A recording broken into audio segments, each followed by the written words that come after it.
अगर अमावस्या की रात कब्रिस्तान से शहनाई की आवाज आए तो समझ लेना वहां शादी नहीं हो रही, बल्कि किसी की जिंदगी तय हो रही है। सोनापुर गांव में ये बात कोई जोर से नहीं कहता था, लेकिन हर कोई इसे महसूस करता था।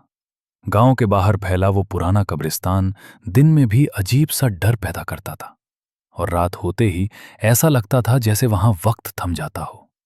रवि शहर से आया था, मोबाइल टावर की वायरिंग का काम करने। उसे इन गांव की डरावनी बातों पर बिल्कुल यकीन नहीं था। अमावस्या की रात काम देर तक चलता रहा, और जब वो वापस निकला तब तक सड़क पूरी तरह सुनसान हो चुकी थी।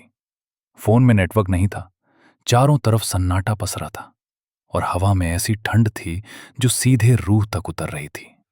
घड़ी में रात के ठीक 12:11 हो रहे थे। जैसे ही रवि कब्रिस्तान के पास पहुंचा, अचानक शहनाई की आवाज गूंज उठी। वो वहीं रुक गया। ये कोई रिकॉर्डिंग नहीं थी, आवाज जमीन के भीतर से उठती हुई लग रही थी। तभी कब्रिस्तान का लोहे का गेट अपने आप चरमराते हुए खुल गया। अंदर हल्की रोशनी में एक दिया जल रहा था, जैसे किसी ने जानबूझकर रास्ता दिखाया हो। कदम रखते ही रवि की सांसें भारी होने लगीं। भीतर एक मंडप सजा हुआ था। फूल ताजा थे, लेकिन हर फूल के नीचे की मिट्टी गीली थी, जैसे अभी अभी कब्र खोदी गई हो। चारों तरफ खड़े बारातियों की आंखें बिल्कुल खाली थीं। न कोई पलक झपक रही थी, न किसी के चेहरे पर जान थी। तभी रवि समझ गया कि वो जिनके बीच खड़ा है वे जिंदा नहीं है। मंडप के बीच एक लड़का खड़ा था। उसके हाथ कांप रहे थे और आंखों में आंसू जमे हुए थे। रवि ने डरते हुए पूछा कि वो यहां कैसे आया। लड़के ने बस इतना कहा कि पिछली अमावस्या वो रास्ता भटक गया था, और तब से यहां से निकल नहीं पाया। उसकी आवाज में ऐसा डर था जैसे वो बोलते बोलते ही गायब हो जाएगा। अचानक शहनाई रुक गई और चारों तरफ गहरा सन्नाटा छा गया। उसी खामोशी में लाल जोड़े में दुल्हन आगे बढ़ी। उसके पैर जमीन को छू नहीं रहे थे, और घूंघट के नीचे से सड़ी हुई बदबू हवा में फैल रही थी। पंडित मंत्र पढ़ रहा था, लेकिन उसके होंठ हिल नहीं रहे थे और उसकी जुबान कटी हुई थी।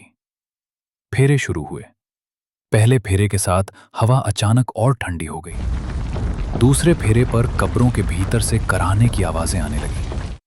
तीसरे फेरे तक पहुंचते पहुंचते दूल्हे की सांसें उखड़ने लगी, और रवि का दिल जोर जोर से धड़कने लगा। तभी उसका फोन अपने आप ऑन हो गया। स्क्रीन पर एक पुरानी फोटो उभरी। एक लड़की दुल्हन के कपड़ों में। उसकी आंखों में डर साफ दिखाई दे रहा था। नीचे लिखा था, मुझे मारा गया था। उसी पल एक आवाज रवि के दिमाग में गूंजी, अब तेरी बारी है। दुल्हन ने धीरे से घूंघट उठाया। उसका चेहरा आधा जला हुआ था, आंखों में कीड़े रेंग रहे थे, और गर्दन पर रस्सी के गहरे निशान थे। उसने कहा कि शादी पूरी करनी है। ये सुनते ही रवि जान बचाने के लिए भागा, लेकिन कब्रिस्तान अब वैसा नहीं रहा था जैसा वो आया था। हर मोड़ पर नई कब्रें उभर रही थीं, और हर कब्र पर किसी दूल्हे का नाम लिखा था। दौड़ते दौड़ते उसके पैरों में तेज दर्द हुआ। नीचे देखा तो उसके पैरों पर मेहंदी लगी हुई थी। तभी पीछे से वही आवाज आई, दूल्हा तैयार है। अगले ही पल सब कुछ अंधेरे में डूब गया। अगली सुबह गांव वाले कब्रिस्तान के बाहर जमा हुए। रातों रात वहां एक नई कब्र बन चुकी थी। उस पर लिखा था, रवि, अमावस्या का दूल्हा। कब्र के अंदर उसके साथ शादी का सेहरा पड़ा हुआ था।